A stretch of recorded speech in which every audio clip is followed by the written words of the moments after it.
The defense forces have liberated the village of Kucheriv Yar in the Donetsk region. The General Staff published a video showing Ukrainian paratroopers raising the blue and yellow flag on one of the destroyed buildings. The settlement was deoccupied by the Ukrainian armed forces as part of the Dobropillia operation, with paratroopers also replenishing Ukraine's exchange fund.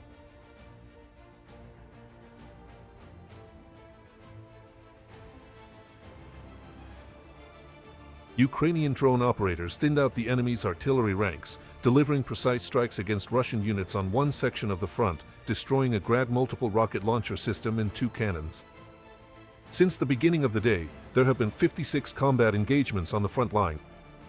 According to the General Staff of the Armed Forces of Ukraine, the Russian army attempted to advance 10 times in the Alexandrovsk direction. Ukrainian defenders also continue to hold their positions in the Konstantinivka sector of the front, where they have repelled 5 Russian assaults since the beginning of the day. The defense forces repelled the same number of enemy attacks on the Slavyansk bridgehead in the areas of 4 settlements. The enemy has become more active on the Zaporizhia front. However, this suggests that the Russians are trying to create another hotspot and distract our attention from the Pokrovsk and Dobropillia direction. Dnipro direction. The enemy is not attacking as actively, but in the information space, they've already claimed to have crossed to the right bank, I want to point out. Accordingly, we understand perfectly well that all of this is just Russian information warfare. They have no successes, no advances at all.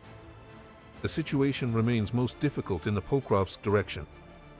According to the Ukrainian military command, since the beginning of the day, fighting of varying intensity has broken out there 20 times.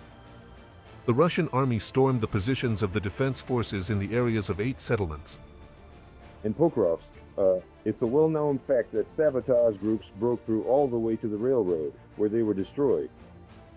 Well, and in Kupiansk, there are also battles going on in the center. They managed to capture the north and northwest, and the fighting is very intense. In other areas, generally speaking, well, there are some isolated successes by special operations forces, for example, against armored vehicle columns, about 30 units. Over the past day, Ukrainian defense forces eliminated 1,050 Russian occupiers. In total, according to the General Staff of the Armed Forces of Ukraine, since the start of the full-scale invasion, Russia has lost more than 1,133,000 soldiers. In addition, as reported by the General Staff of the Armed Forces of Ukraine, 2 tanks, 11 armored combat vehicles, and 12 artillery systems were destroyed yesterday. Ukrainian defenders have also taken down 160 Russian drones. Let's discuss the situation at the front with our guest today. Vladislav Seleznev, military expert. Vladislav, welcome to the Freedom Broadcast. Glory to Ukraine. Glory to the heroes. Vladislav, every day we discuss the situation at the front, and in particular, the Pokrovsk direction as the most intense one. How do you assess everything that's been happening there lately? Is the dynamic in this direction changing in any way? Because previously, we discussed that certain political events might have some influence. But at the same time, it's interesting to know, given what's happening in the world right now, how does that affect or not affect one of the hottest spots on the front? I believe that any diplomatic tracks have absolutely no impact on the situation on the battlefield, and especially not on the Pokrovsk direction. Let me explain why. For the Russian army, it is extremely important to achieve the objective for which the so-called special military operation was launched back in February 2022. We're talking about the complete occupation of the entire Donetsk region. Accordingly, for the Russian army to achieve this objective, at one stage of this process, Putin's army needs to take full control of Pokrovsk and Myrnohrad. That's exactly why there are so many clashes, up to 30, even 40% of all combat engagements happening along the entire front in a single day are concentrated specifically in Pokrovsk and Myrnohrad. The situation there remains quite difficult. The dynamics are due to the fact that the enemy has concentrated, according to various estimates, between 110 to 130,000 of its troops in this sector of the front, and is constantly working to ensure stable, uninterrupted, and full logistics for the units operating in this area. And in fact, the logic of the occupiers' actions hasn't changed in any way over the past few months.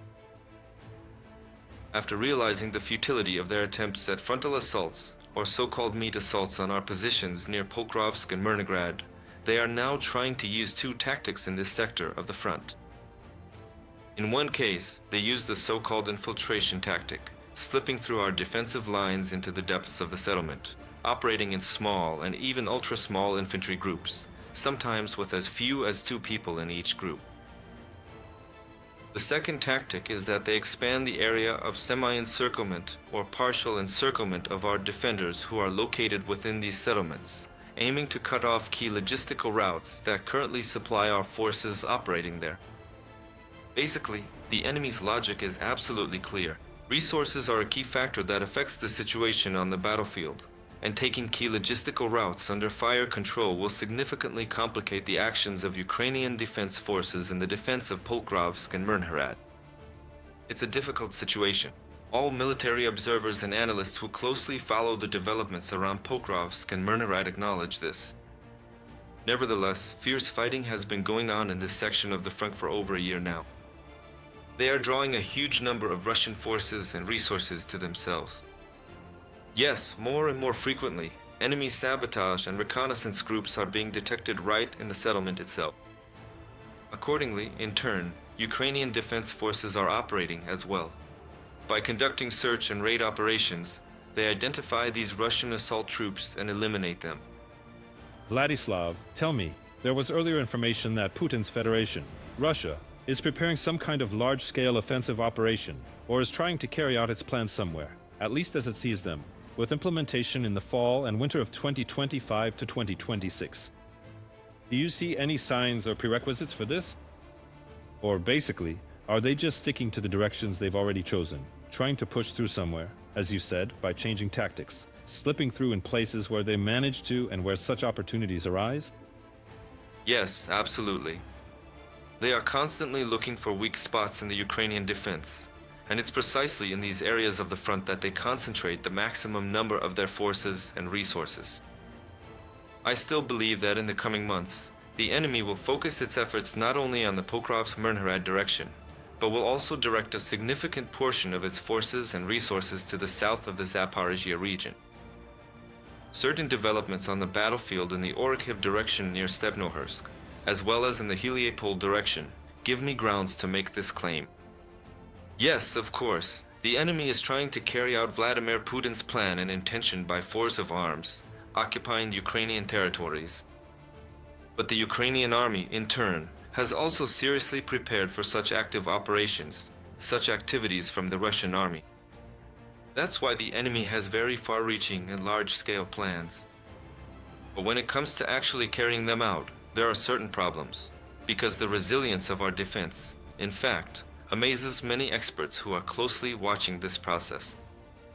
The most important element, in my opinion, that allows us to maintain this resilience, apart from the courage and heroism of our soldiers, is the resource support for our forces and assets. Just a few days ago, I had the opportunity to speak with a serviceman from the Ukrainian Defense Forces who is carrying out missions in the south of the Zaporizhia region.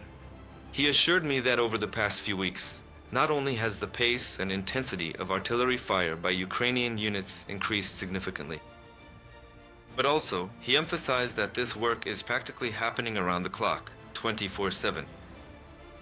The key point is that there are resources, there are artillery shells, which allow us to carry out effective counter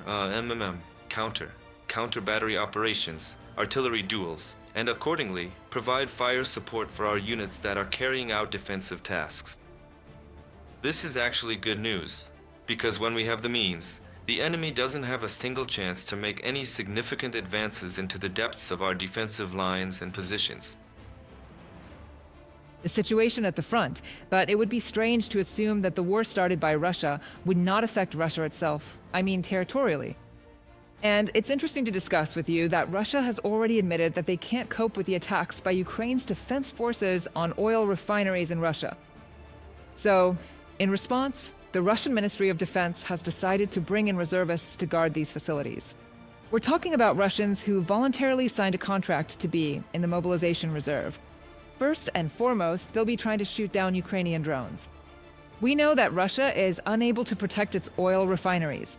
Honestly, we understood that even without their admission. We know this, in fact, from how effective the strikes on Russian oil refineries have been. But still, this idea with reservists.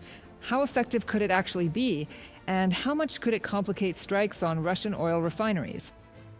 The enemy is constantly looking for additional forces, means, and resources. First and foremost, they're interested in manpower, which is obvious since the Russian death toll is steadily moving toward the 2nd million. That is, more than 1,100,000 Russian servicemen have already been killed or have suffered catastrophic injuries. Accordingly, the enemy needs manpower, including to ensure the security or survivability of facilities located deep within Russian territory itself. Using reservists, to some extent, will allow them to create a kind of security perimeter around those facilities that are extremely important to the enemy in terms of their integrity. How quickly this case will be implemented is hard for me to say, because in addition to the personnel who will be performing security and defense functions at these sites, the appropriate equipment is also needed: electronic warfare systems, air and missile defense systems, and those same mobile fire groups. In other words, the enemy currently faces quite a few tasks, since the territory of the Russian Federation is vast. There are quite a few sites that need to be protected, and no one knows when, at what moment, or at which specific site the sanctions policy, which I call General Vassal Maliek's sanctions, will be directed next. That's why it's clear they have plenty of problems in this area. Will they manage to create and deploy, well, an effective defense system for those very sites that have been constantly getting hit in Russia lately? It's hard to say. After all, the war is very dynamic, quite adaptive, and I wouldn't risk betting on who will come out on top in this context. But I am sure that deep strikes carried out by the Ukrainian defense forces will only increase, and their effectiveness will continue to amaze the whole world. Vladislav, you know, there's news coming in about our partners supporting Ukraine. And here they're talking about aviation, right? About transferring aircraft to Ukraine. What's your comment on this? About the number you know, yes. And what kind of tasks we'll be able to accomplish with these aircraft? Today I even caught myself thinking, you know, well, if we're talking about how many? 100, right? How many? Remind us, please, Vladislav. 100, 150. Yes, 100, 150 aircraft capable of carrying out the tasks needed by the armed forces of Ukraine. But it's not just about the numbers, right? Not just about the hardware. But as I understand it, this also means there are people, right, who are not only able to fly, but also to service, receive, and so on. Colleagues, about a year and a half ago on the Freedom TV channel, we recalled a statement at the beginning by the spokesperson of the Air Force Command of the Armed Forces of Ukraine, Colonel Yuri. Then this statement was confirmed by our president, Volodymyr Zelensky. At that time, it was said that for the complete rearmament of the Ukrainian Air Force, we would need at least 130 modern aircraft. Now we're hearing numbers like 100, 150. So, in fact, thanks to our Swedish friends and partners, we will receive a very significant component that will greatly strengthen the aviation potential of the armed forces of Ukraine. This is, without a doubt, a very important factor, because without effective fire support, it is extremely difficult to talk about full-scale and effective counteroffensive actions. Pay attention to how nervously and anxiously the Russians react to the facts of deep strikes that are constantly happening on the territory of the temporarily occupied Crimean Peninsula. It's obvious that they understand the logic behind the actions of the Ukrainian defense forces, because by knocking out the air and missile defense systems in this way, we are shaping the future battlefield, where aviation will undoubtedly play the leading role in providing support for the actions of the Ukrainian ground forces and assets. That's why I believe that in the long term, receiving modern aircraft capable of performing a wide range of tasks, both in air defense and in supporting the actions of Ukrainian ground forces and assets, is undoubtedly good news. God willing, may we all make it through this journey and achieve the very result where we will be able to destroy the enemy more effectively. Thank you. Thank you very much. Joining us on Freedom today, Vladislav Seleznev was with us, military expert. Subscribe to The Gaze and stay updated on the most important events, top news from Ukraine and all over the world, in-depth analysis, exclusive reports and interviews. all hand in our channel. Join our community of viewers and stay tuned.